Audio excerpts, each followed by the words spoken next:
Good morning, Morning. or aloha. We wanted to address three topics that we have kind of not really fully addressed. One is why we're moving, two is the process, and three is the house. So why we moved, I'll hand that over to Steve because he started the ball rolling on it. Well, for those of you that have really watched and paid attention to every episode that we upload, my initial thought for even thinking Hawaii at all was Dwayne. And he came over one day and said, "Hey, I'm going to move to Hawaii and I want you guys to come with me." Well, we just kind of laughed it off and said, "Yeah, whatever. No way we can afford Hawaii, and you can't either, so why are you even bringing it up?" And so anyway, he emailed Darylyn a link to a real estate ad, and on Craigslist. It was fairly obvious, that property out here was pretty affordable. Now, Craigslist isn't something I trust, for real estate necessarily, but Darylyn started doing some checking around, and sure enough, there is some affordable property on the Big Island. So, for me, that was a huge factor to open the door, was actually Dwayne. And so that's why you saw in one of the episodes previously that opened, you saw Dwayne. He was doing some metal work, and he said, "Hey, everybody, I've got a big announcement. I'm moving to Hawaii, and Steve doesn't know it yet, but he's moving there too." Well, that was kind of a little teaser, you might say. So one of the things that kind of started cinching it in for me was I was looking at some of the factors of moving here and some of the factors that are there in Colorado. And one of the things that, I love Colorado. Man, I miss the people there just Don't make me cry. terribly.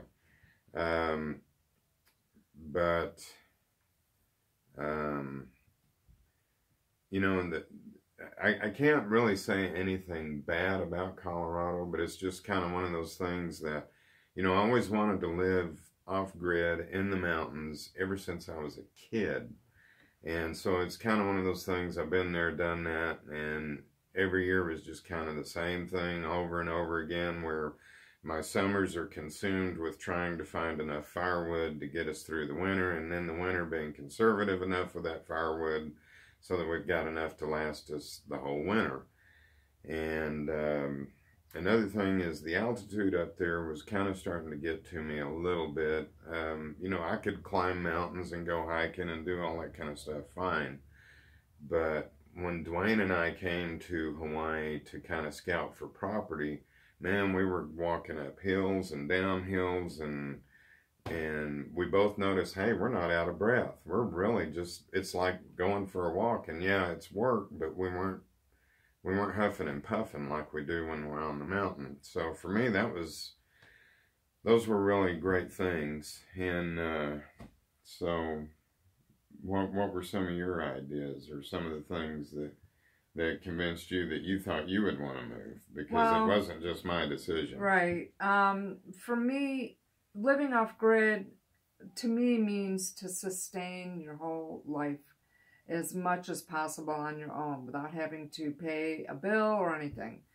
Well, one of that, of course, being the mom or the wife, I like to cook, and I would like to be able to grow all the food that we consume. Now, that'd be pretty hard, but that's my goal. So the growing season in Colorado is pretty much 3 months.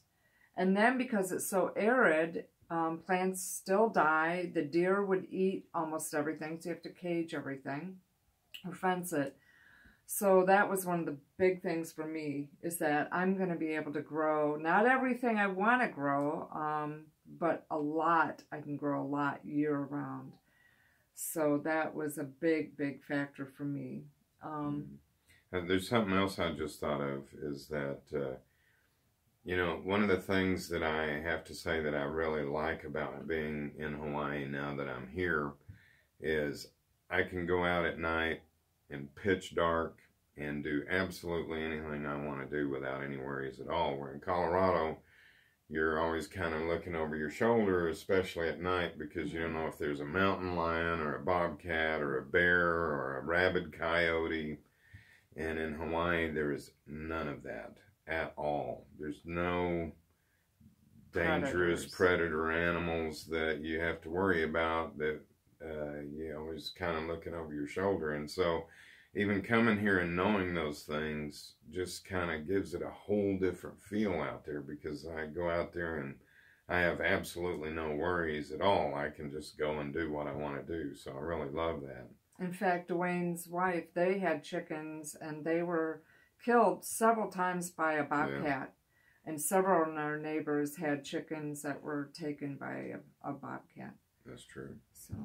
So is that pretty much everything you got on your list for why you wanted to move to Hawaii? Oh, also, we had to constantly buy feed for our goats because of the lack of rain, and the field would be pretty much dust. Mm-hmm. We just didn't get any rain this spring at all in Colorado. So here, it's so lush. People actually rent out goats to eat down their vegetation in their property.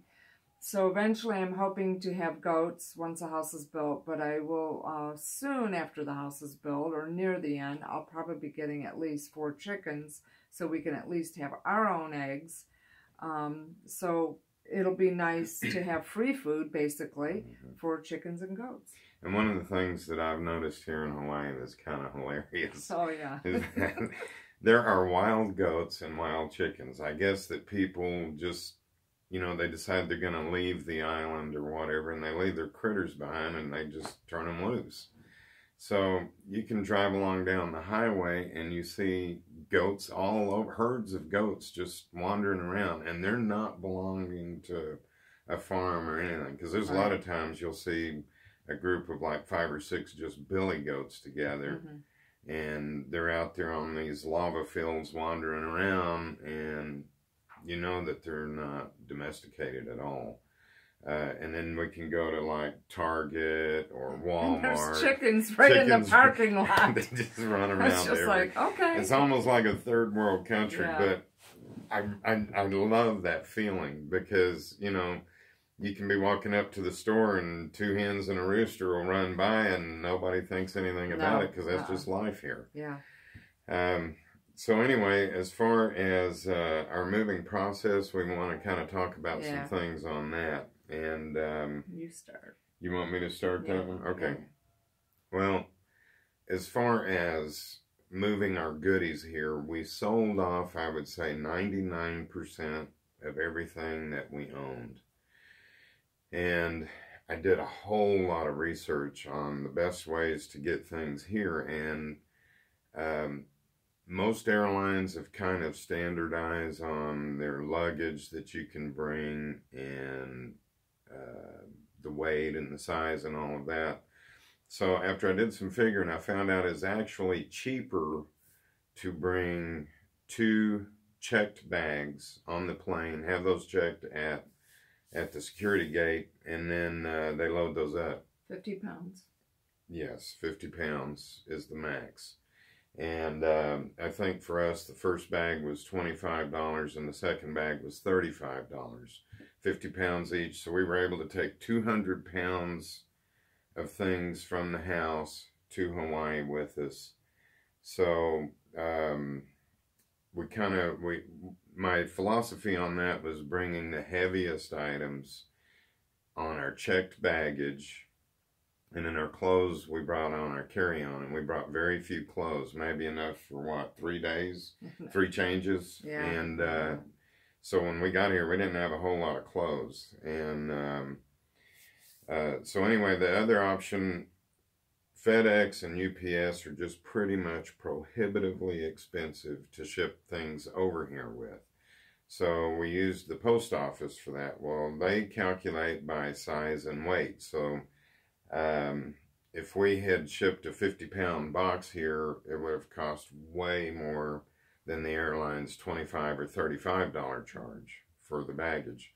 So we went to like Goodwill or Salvation Army, and we just bought used luggage.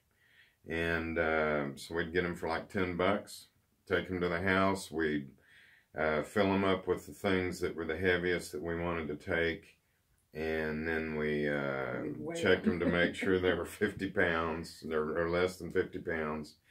And another thing that we found was through mailing through the post office, like our books, magazines, pictures. We didn't have any DVDs or videotapes or any of that stuff, but anything that's like educational material, entertainment material, they have what's called media postage. And we shipped a box that was what, like 60 pounds or 50 pounds?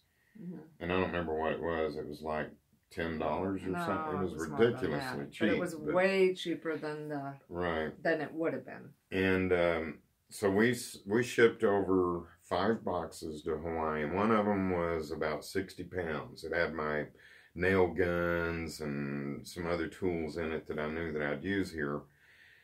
And I think for all 5 of those boxes, we spent what, maybe $600-700 in postage getting them here. I mean, it's expensive. Yeah.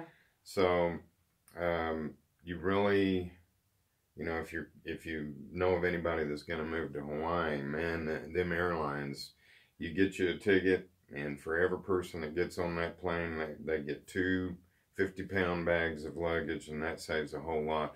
The thing that I would have done differently is I would have, instead of putting all the heavy stuff into our luggage and then mailing everything else, which was cheaper, but now that we're here, we're about to build our house, and we shipped everything over by mail going on pretty close to a month ago, and none of it's here yet. Well, my nail guns are in that. So,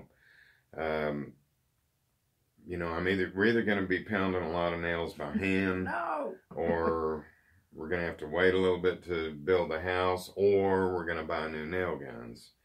And none of those options I'm really fond of. So hopefully the equipment will get here pretty quick. As far as... oh, wait, the moving... Are you done with the moving process? No. Oh, okay. You know, once we got here, we rented a car. We actually slept in the car the first couple of nights we were here. And then we bought a vehicle. And it was a little Mazda Tribute. And it's actually a pretty good little rig. I like it. Little 4-wheel drive booger, and gets around good, gets good mileage. So it was during that time that we started meeting a lot of the neighbors out here. And one of the neighbors is a really nice fellow named Randy. He's letting us stay in this shed that he's got on a different piece of property. So it's the only structure on this 3-acre lot that we're staying on. And we're actually living in this. It's a 12 by 12 shed. We got a full-size bed, I guess it is, or a double. Full-size air mattress. 2 steel shelves and a table. It has a gas burner on it that we use to make coffee on in the mornings, and sometimes Momma D will make some eggs and bacon for me, or eggs and Spam. Spam's real popular here. I mean, you can go to Walmart and buy Spam-flavored macadamia nuts, but that's another story for another day. The other thing was, you saw in one of our previous videos that we had the black truck transported here. We received that yesterday. So we got that here. We also bought a car hauler trailer, and we went to Home Depot yesterday, got gates. So we're getting ready to set gates up on our property. The land is cleared. Today we're going to install those gates. And then we're going to start building our house Monday, and hopefully we'll have some tools here Monday. I'm really, really hoping. So anyway, you've got some things that you wanted to talk about for me. Yeah, the moving process. I'm more emotional, I guess, the woman, whatever, but I wanted to talk about the moving process. It was hard. I mean, you get attached to certain things, and it's really hard to not have it, and then you go in public and you see it and you're like, oh man, I gotta buy it again, and I gave it away for free, or I sold it for a song. So that's really hard. And if you just, we knew that would happen, but it's just hard from the emotional point of view. And then, of course, I miss all my animals. They were a big part of my life, going out to the goat barn, taking care of the animals all the time. But one thing we don't have the bobcats, coyotes, deer. But one thing we do have here on Big Island of Hawaii is wild boar. So they will come in and take out landscaping, take out animals. So that's why it'll be a while before we get goats where we can clear enough landing to put fencing around to protect them. But I will say this about the wild boar. It's tasty. Because we got a few fellas out here. I mean, this area is like redneck. It's almost like living in West Virginia. I love it. Yeah. And so we got these guys that go out and they'll hunt these wild boars, and they'll take them home, butcher them, and smoke the meat, and then their wives will sell it on the side of the road while they're out hunting boar some more. Right. So, I've tried that. I don't think Momma D's tried it yet, but Dwayne and I tried it, and it's awesome. And from northern Michigan, we eat a lot of smoked foods. But then let's go to the next topic, which is the house plans. We decided to, because we didn't know a neighbor would offer us a shed, but our plans are still in place, which is build a very small house as soon as possible, but a totally functional off-grid house. It'll be 1 bedroom, 1 bath. Steve's got some great ideas of what we're going to do with this new off-grid little house. So I checked with the building department here, and their codes, they've adopted the same codes as the county in Colorado that we lived in, which is the International Building Codes as defined by the United Nations. And I really appreciate what our government does in trying to protect us from ourselves and, putting in rules and regulations that are intended to help us. However, I think that I've kind of reached a breaking point here where just too much is too much.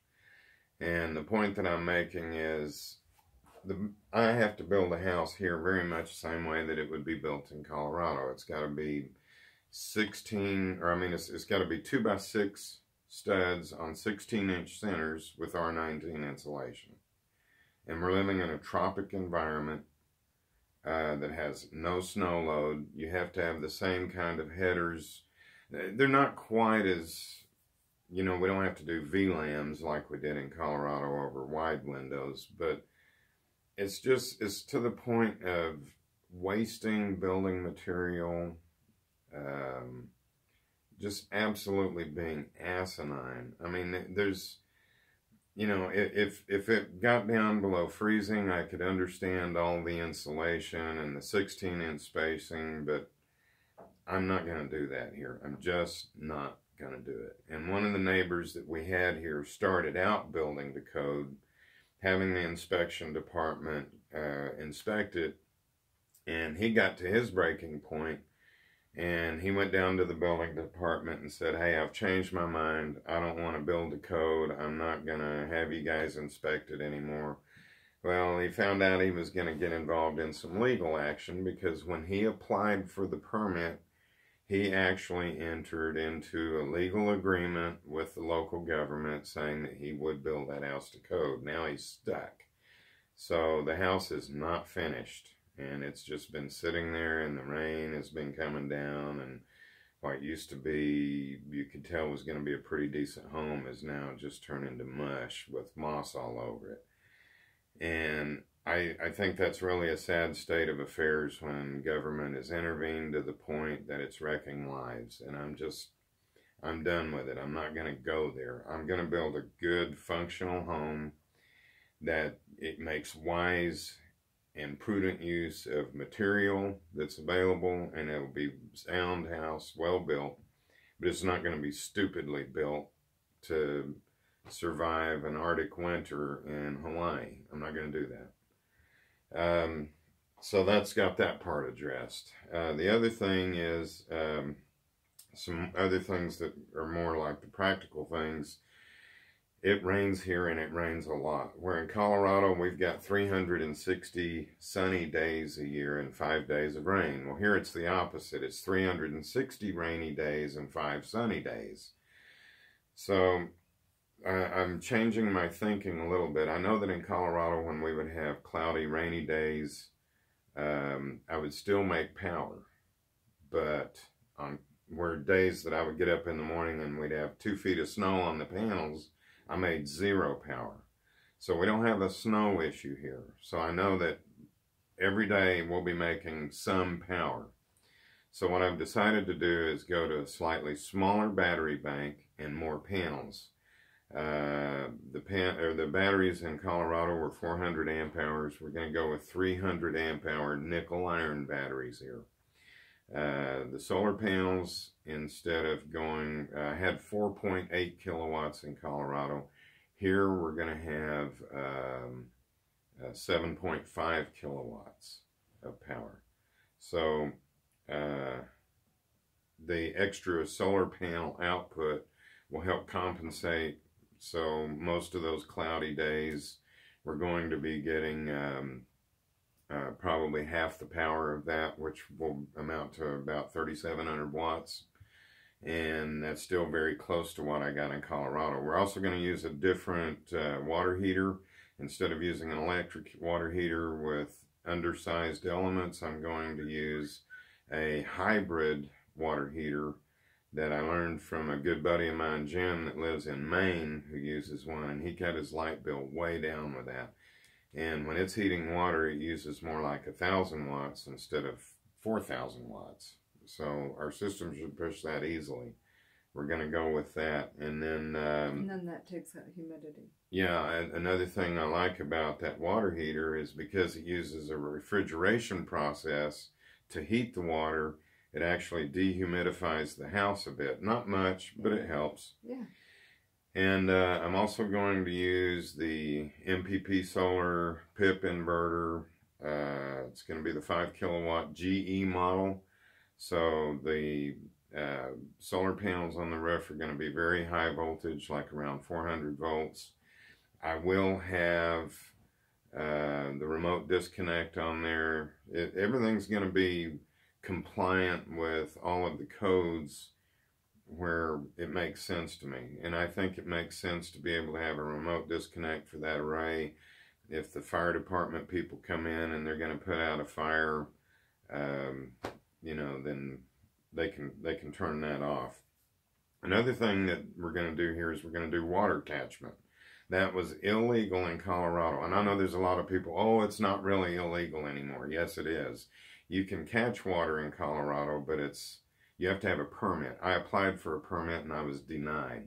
So when people tell you that you can catch water in Colorado, I haven't met anyone that had a permit to do it. Well, you weren't supposed to use it for landscaping either. Right. Yeah, if you did catch water, you were only supposed to use it to purify and use it for washing clothes, flushing your toilet, bathing in, that kind of stuff. Right. Here, water catchment is huge. And we know several people that they only have a 300-gallon water catchment, and they live off of that, and they live easily off of that. So we're probably going to do 1,200 gallons because to me water's still kind of this precious thing. So, and until I kind of figured out. But we were talking to a fellow at the feed store the other day. I guess it's yesterday or day before. We were talking to a fellow at the feed store, and he said, just get you a stock tank and put that under your house because everything here is built on piers. Mm-hmm. And just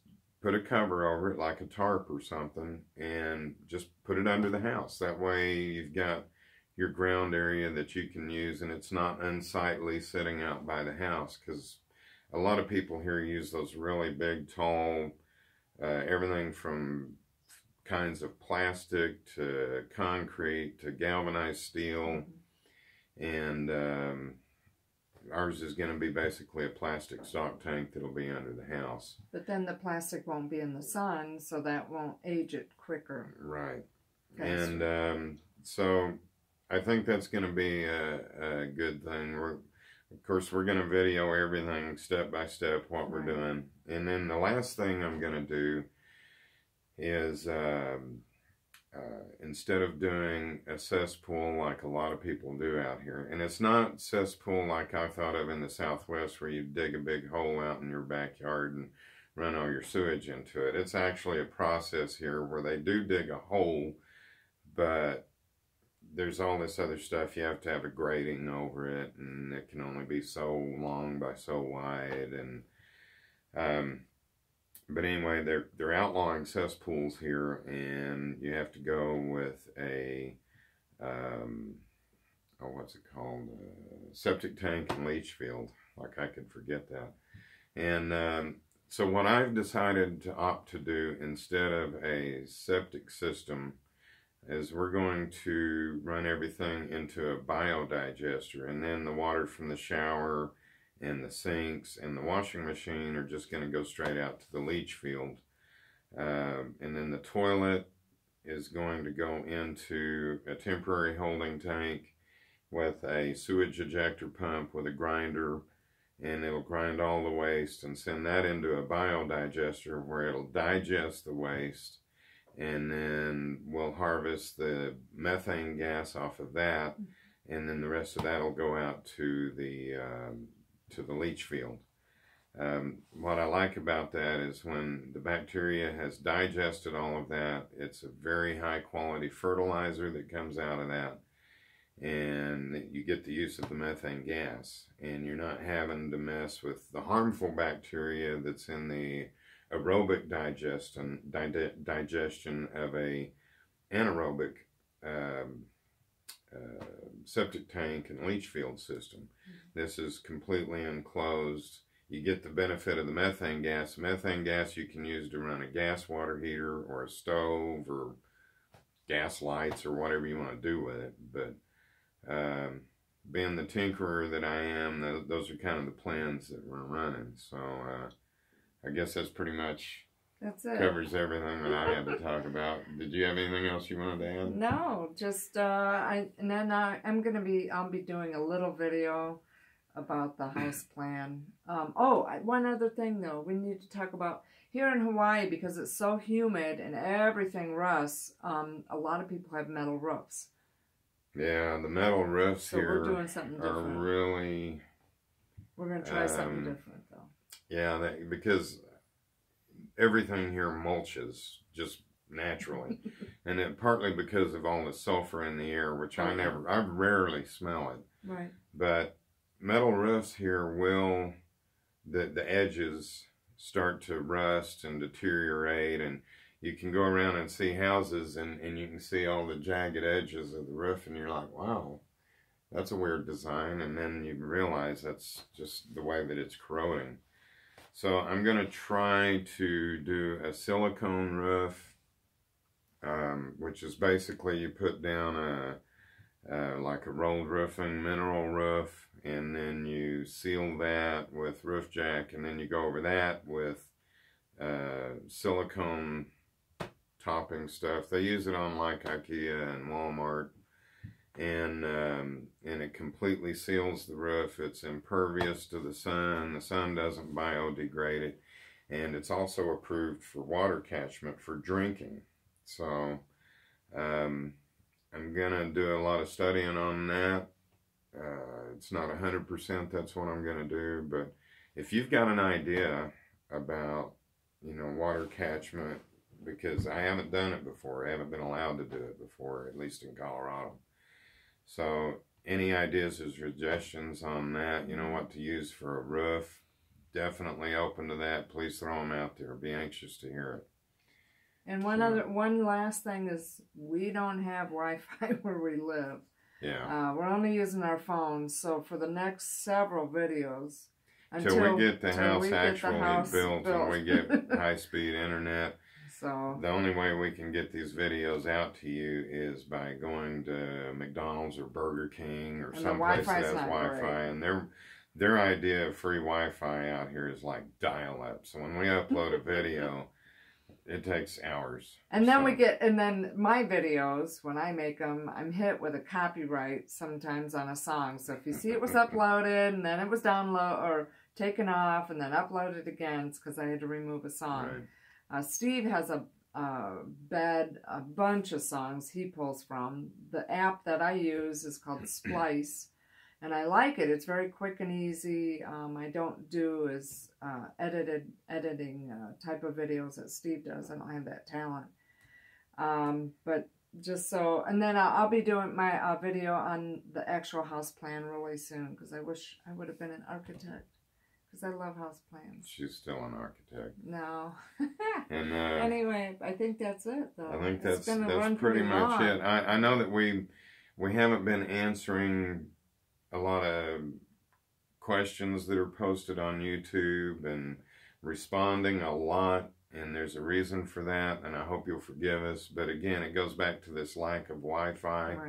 Right. We answer stuff on our phones, and it's just, you know, whenever somebody asks something, frankly, we're busy, and you know, we try to answer things.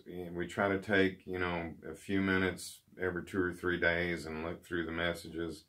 If we don't answer or respond to a comment that you make, don't take offense to it. We've read it. We appreciate every one of them, but so much. We just don't really have time to just address everything. So if I've answered one person's comments and not another, it could have been because I didn't even see it, or you know, I was in the mood to answer this question and not that one. And it's nothing personal. It's just kind of the way it's going. So if you guys will bear with us for a little bit, we're going to see it through to the end. And today, our weekend goal is to get cement holes into our lava rock and get a gate put up so we can start bringing supplies to our house and start building. So we're going to be, what's the saying?